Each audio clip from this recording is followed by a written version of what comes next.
Hey everyone, welcome to the final week of linear algebra recitation. So today I have a few problems. The first one we're going to be looking at is from the PDF. It is 6.2, number 1. Um, so this one, you're given that M and N are n by n orthogonal matrices, which means that the columns and actually also the rows of both will form orthonormal sets. So remember, that means they're orthogonal to each other and each of them have a unit or a magnitude of 1. Apply facts about orthogonal matrices or orthogonal vectors and matrix inverses and transposes to explain the following. So, all right, it's going to be a bunch of different sort of proofs here. Our first one is A, which asks us about the product Mn. So let's look at this. So we have, all right, so we have Mn. Let's look at our givens first. What we know. We know that M and N are orthogonal matrices, and orthogonal matrices have this property that they give us here: ATA equals I for some orthogonal matrix A. So we can extend that to our M and N here, right? MTM must be I, and NTN must be I. All right, so these are two important givens that we're going to need for this problem. Right, and then the thing we're trying to show, so I'm going to write need to show. So we need to show that Mn is orthogonal. So that's just kind of the same format, right? We want to show it's orthogonal, so we want to show that Mn transpose equals, or not equals yet, times Mn equals I. All right. So you can kind of see how these are going to kind of fit together, right? We're going to use these two things that we know. So these are our knowns. So we're going to use these knowns to show this over here. The last thing I'm going to include here, and this is just a general property of transpose that I think you might find useful, is if you have a product, right, AB, and you take the transpose of it, it's the same thing as writing BT times AT. It flips the order if you take the transpose. So you can distribute this transpose through, but it's going to flip the order of them. And that's also going to come in use here. So I would say I'll leave you to show this. Now that you have these two things as knowns, I think you can kind of get through it.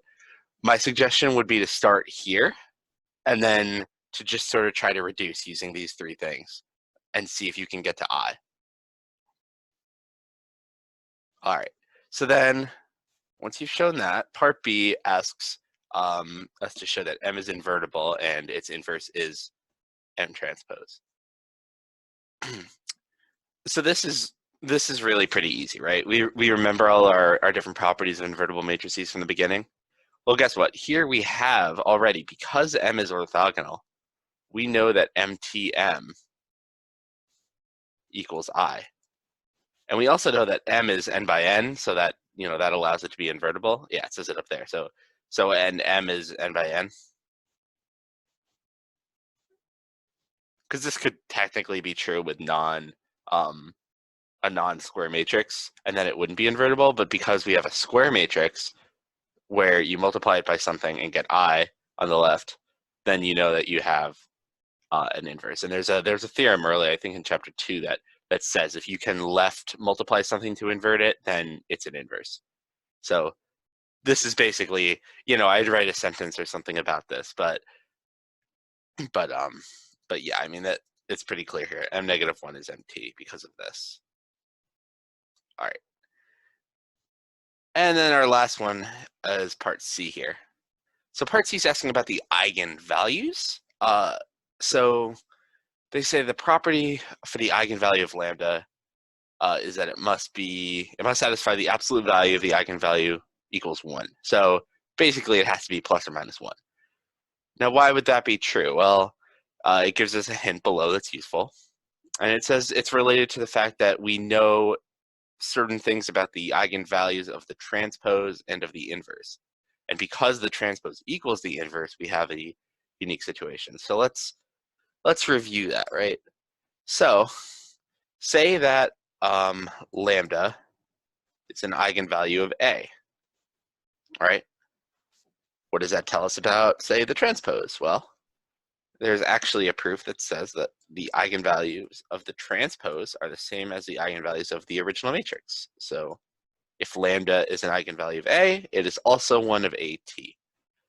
Now, there's another rule for when you're dealing with the inverse of a matrix, and that one says that 1 over lambda has to be in it as an eigenvalue.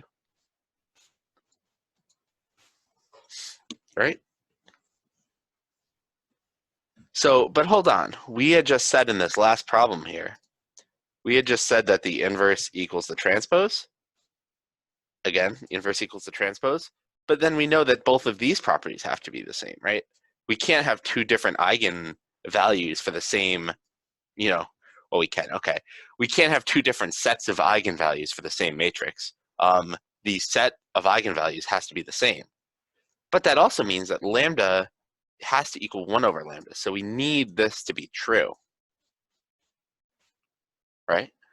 And if this is true, well,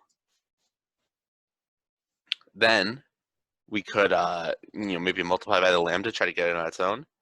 And then you get lambda squared equals 1. And we know what this means, right? If lambda squared equals 1, then lambda has to be plus or minus 1, which is the same thing as saying absolute value of lambda has to be 1. So there's your proof right there, right? Because AT and A negative 1 are the same thing, we know that lambda has to be 1 over lambda because of these properties of the eigenvalues. All right, so that's about it for number 1.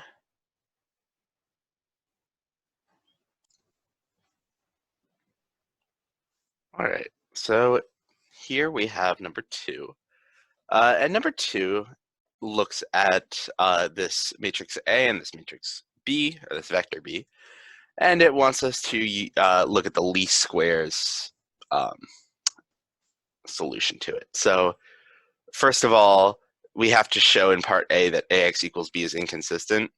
You guys should be very familiar with how to do that. In fact, I don't even think I'll go through it. It's, again, right, you're just setting it up like this, 5, 1, 0, right, AX equals B, and then going until you get a row that looks something like 0, 0, not 0. So that's your, that's your inconsistent. So you know how to do that. Right. And okay, so I should speak a little more to that though, because that's actually pretty important, right? The fact that we can't solve AX equals B is exactly why we need to do this. If there was a perfect AX equals B, say we had a problem, and maybe I'll draw even a picture. Say we had a problem that was like 3 points and they were like here, here, and here. They're like collinear, right? Well, AX equals B is going to have a perfect solution, right? Because you can draw a line right through these. So each of these points would be represented by a row in A. And then, or okay, so I guess this is kind of a 3-dimensional problem, right? Because A is 2 coordinates and then we're getting an output. So it's like we're plugging in 2 numbers as an input, getting an output. But okay, let's think of this as like the 2D interpretation for a minute, right? We have 3 points that are perfectly collinear. So there's a perfect solution. X is gonna, well, I mean, we're gonna be able to just get a solution for X right here without having to do any extra work. But say we were to redraw this, right? And say our points were all over the place. Then we have a use for this least squares thing, right? Because this is going to end up being inconsistent, meaning there's no X that perfectly could be used to draw a line through these 3 points. So we're going to need to do our best guess, and it'll look something like that, maybe, I don't know. So that's the point of least squares here. And that's the point of showing it's inconsistent, is showing that we can't just draw a clean line through everything. All right, anyway, so we're going to look at using method 1 from lecture. So, all right, let's look at that. I have the steps here. So the first part is using Gram-Schmidt. on column space of A. The point of that is column space of A isn't necessarily orthogonal. It maybe looks something like that, where you have two not totally perpendicular or orthogonal vectors. We want to make it orthogonal so we can break everything down into components. So let's look at how to do that, right? We're using Gram-Schmidt. So step one is Gram-Schmidt. All right. The first one's easy. We can just say V1 equals X1, where X1 is like the first column of A. So that's going to look like 1, 1, 1. That's the first step of Gram-Schmidt. Part two is a little harder, right? Now we want to come up with a V2. This is going to end up being X2 minus, right? And then we're going to do the projection of X2 on V1. So this is going to look like X2 times V1 over V1 dot V1. And then all that times V1. Now, exactly what are we doing here? Well, we've said, I guess I could go back to the example I was using before, right? We have this V1 here, and we have V2. So we've said, okay, V1 is our first vector. We have that, we know it's there. V2 has some of V1 in it, right? Like it not totally, like it goes off to the side some, but it uses some of V1 in it. So what we want to do is we want to subtract out the part of V1 that's in it. So if we were to come up with a new V2 that was less, well, that was totally orthogonal, we might want it to look like this, right? Maybe it's off to the side. And then it still has that component, right, that used to be a part of V1. Actually, I should be a little more precise with my labeling here to reflect the problem. This black thing here would be like X2. That's the original column here that we got, 3, negative 1, 1. Obviously, it doesn't reflect that geometrically, but so we started with this, X2. And we're like, all right, we want to get the part of this that isn't in V1. And so this green part here, this is going to be our V2, whereas the red part, this is going to be our, well, I don't know what you could call it, but basically the part of X2 that's not in V2. Yeah, I mean, I guess you could call it like X2 minus V2, something like that. Right, so, well, what are we actually going to do about it? Well, we can actually use this projection here. What it's doing is it's saying, all right, we start with our X2, the black thing, and then we're subtracting off this red part here, which we can actually get using this stuff. So this matches the red down here. And V2 is the green that I drew. So you can see we're essentially creating a vector problem here with the Gram-Schmidt process. This is just sort of like elaborating on what the Gram-Schmidt thing's actually doing, is we're starting with just this line, and we're using the fact that we can get a projection to get rid of this red part from it and just get this green thing that we actually want. All right, so hopefully that helps intuitively understand it a little better. But so what we're actually going to be doing is we have X2, right? We have our 3, negative 1, 1. That's coming from A. And then we're just going to subtract, what do we got? X2 times V1, or X2 dot V1. So let's see here. What does that work out to be? Looks like 3. And the bottom is V1 over V1. That also is going to be 3. So that'll end up actually just being 1. And then we multiply that by our V1, which is just, again, 1, 1, 1. All right, and then once you solve this out, you should end up getting 2.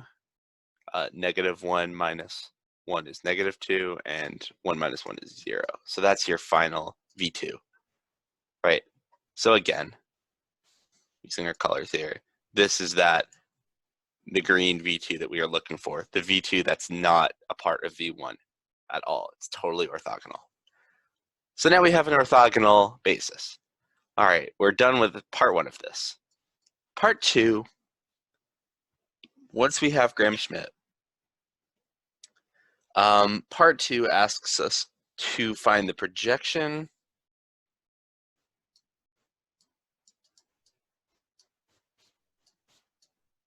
so the projection of B on the column space of A.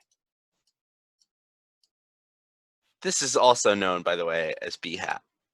This is our best approximation for B. All right, so we can go through with this. We're going to use each of these V's to kind of compute this thing. All right. So let's see. We have, first off, we have B times V1. So we're going to start with our first component, the V1s. V1, V1, V1.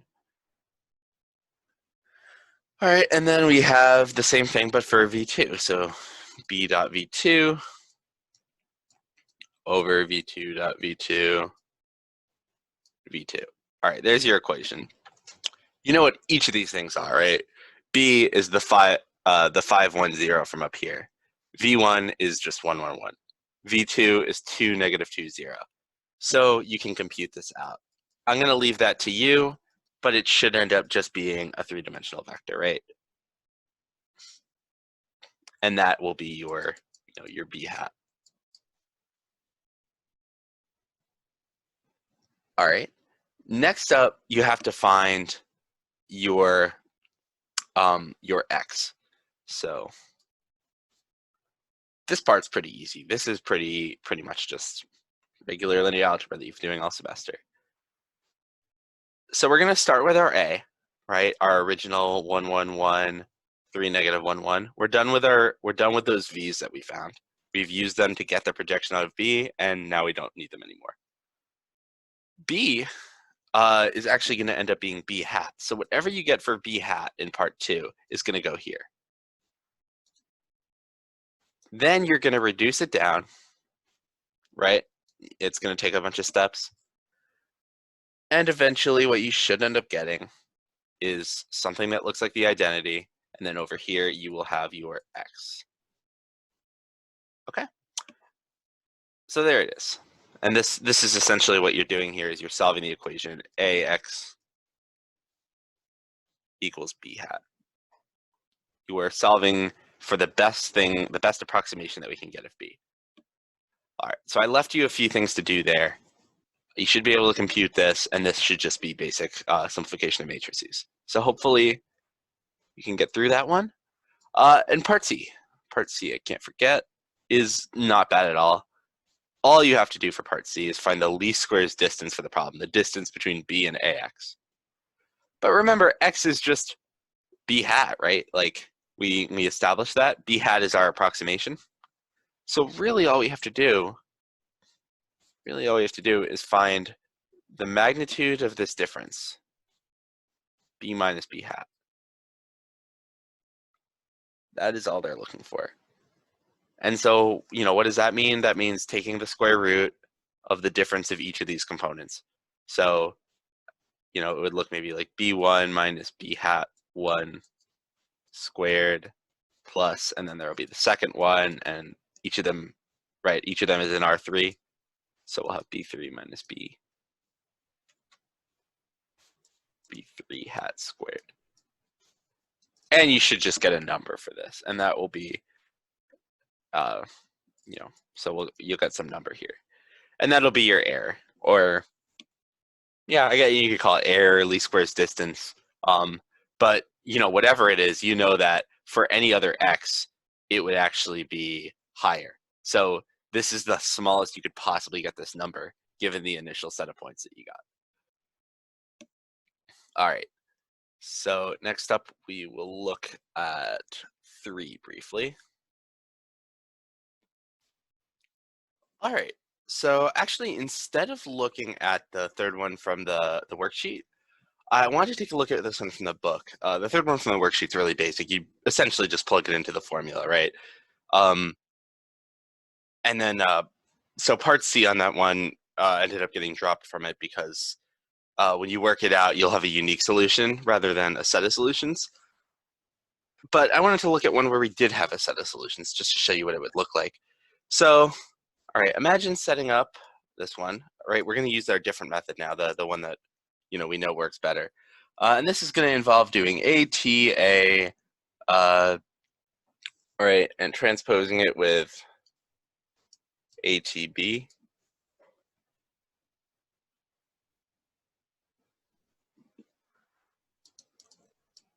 And I'm just going to tell you that when you solve this out,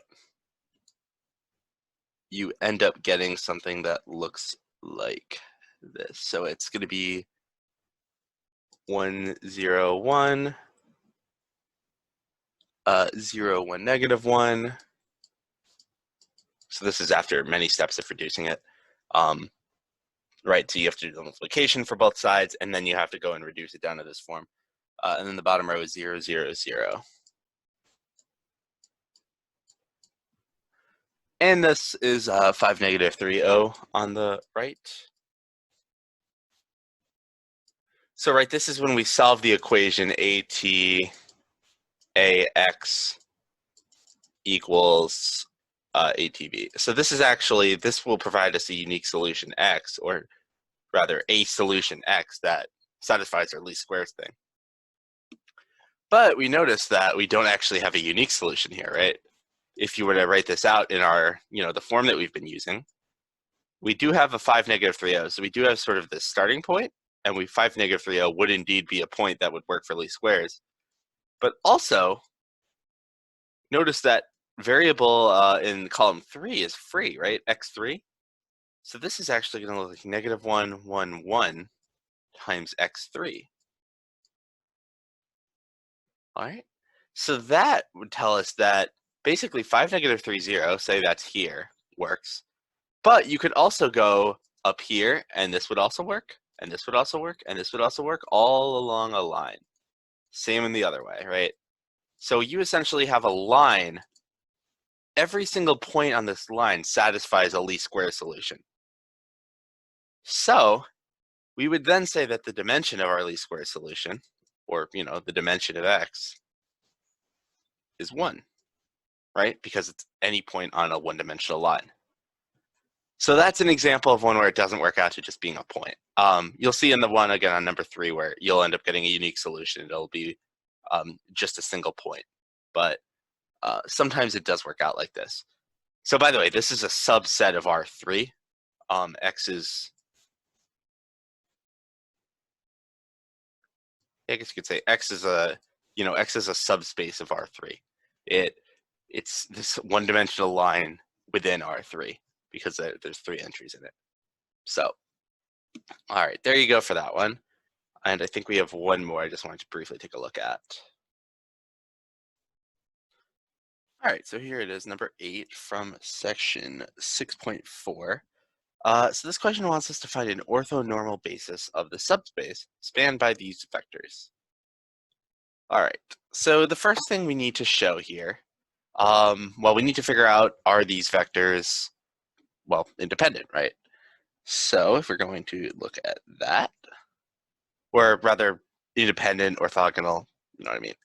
So let's look at the dot product of them. So I'm going to do 3, negative 4, 5, dot 3, 14, or negative 3, 14, negative 7.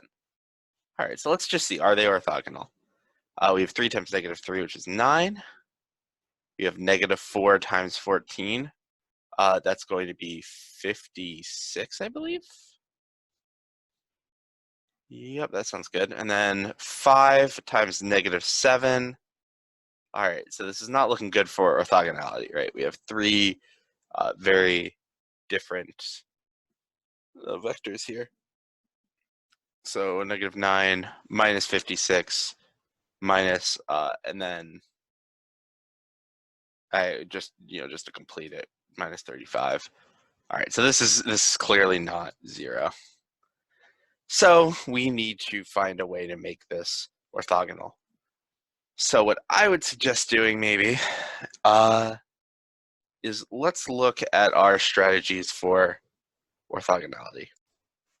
So sort of baked into this question here is question number 4, which asks you to use Gram-Schmidt to find orthogonal bases. Well, as it turns out, we don't even have orthogonal bases here. These are two vectors that, they make up the span, but they're not orthogonal. So we have to use Gram-Schmidt to start here. So Gram-Schmidt means we take V1 to be the first thing, 3, negative 4, 5. And then our second V2 is actually going to be V1, or I'm sorry, is actually going to be X2, so our negative 3, 14, negative 7, minus, and then we're going to do a projection. So it's going to be X2 dot V1 over V1 dot V1 times V1. So again, V1 is this is X1, this is X2. All right, now we should be able to do this. So let's do the arithmetic here. X2 is just negative 3, 14 is negative 7. All right. Numerator here, we have X2 dot V1. Let's see what that ends up being. Let's see, we have a negative 9. We have a, oh, you know what, come to think of it, we actually just did this up here, didn't we? Yes, we did. All right, so we can actually evaluate.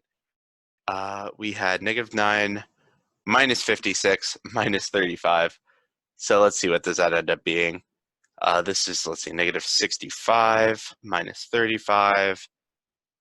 That ends up being 100 actually, so a negative 100 at that. On the bottom, we have 9 plus 16, which is 25, plus 25 again. That's going to be 50. So this is going to end up being a positive 2 here once you cancel everything. And our vector v1 is just 3, negative 4, 5.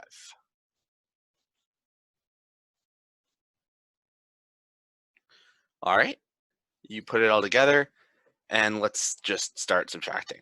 We have a negative 3 plus 2 times 3, so that's just going to be 3. We have a 14 plus 2 times negative 4, so 14 minus an 8, that ends up being 6. And then we have a negative 7 plus 10, that ends up being 3. So this is our v2, finally.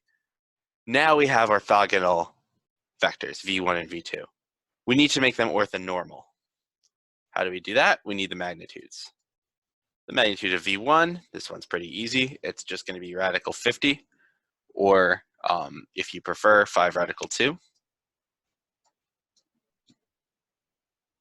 All right, and v2 is going to similarly be, let's see, 3 squared, so 9 plus 9, that's 18, plus 36. So that is going to give us 54, square root of 54, which I believe, well, let's see. Can we take a perfect square out of that?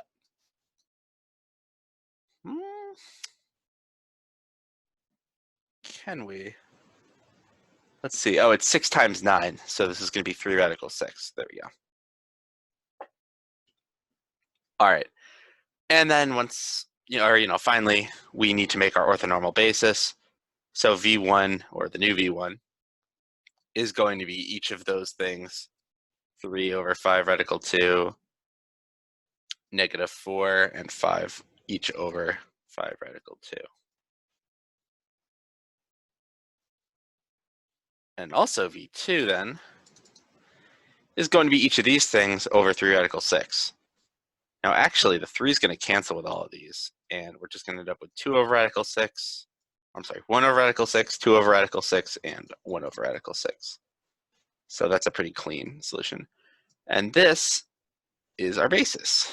These are orthonormal basis, meaning they're both unit vectors and they are orthogonal to each other, and they form a basis for this subspace. All right, so there you go. Hope you guys got something out of this. I will probably not have a recitation again next week. I've enjoyed teaching these this semester, even though it's been somewhat chaotic and this has been a new experience for everyone. But I will have my office hours next week, so feel free to come by. And always feel free to email me, especially if you're preparing for the final and you have a question on anything. All right, so have a good rest of your week. Good luck with your finals.